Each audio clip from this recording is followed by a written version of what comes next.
क्या पुलिस को बुलाना चाहिए? पर इससे पहले कि वह कुछ करती, पुलिस खुद आ गई।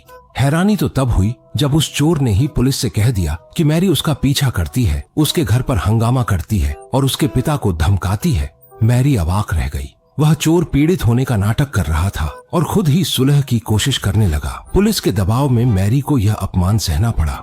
मैरी को लगा मामला खत्म हो गया, पर एक दिन शॉपिंग के दौरान मेट्रो में वह फिर उसी खौफनाक शख्स से टकरा गई। ऐसे संयोग किस्मत नहीं बल्कि सोची समझी साजिश होते हैं। बोगी में वे दोनों अकेले थे। मैरी घबराकर अगले स्टेशन का इंतजार करने लगी, पर तभी मेट्रो खराब होकर रुक गई। वह आदमी उसके सामने बैठ सफाई देने लगा कि वह दूसरों की खिड़की क्यों झांकता है। दरअसल वह सालों से अपने बीमार पिता की सेवा कर रहा है और उसकी जिंदगी बोझिल हो चुकी है।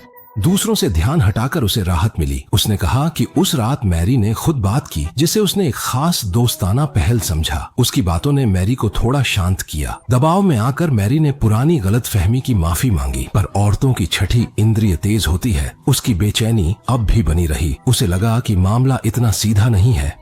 घर लौटकर मैरी ने अपनी बेचैनी कम करने के लिए कहीं घूमने जाने का सोचा। तभी अचानक पड़ोसी के घर से संगीत की आवाज आई। वह कई दिनों से लापता थी। उत्सुकता में मैरी उसके दरवाजे तक गई। दरवाजा खुला देख उसे किसी अनहोनी का एहसास हुआ। उसने धीरे से अंदर कदम रखा, जहां सामने ही पड़ोसी की सड़ी गली लाश पड़ी थी।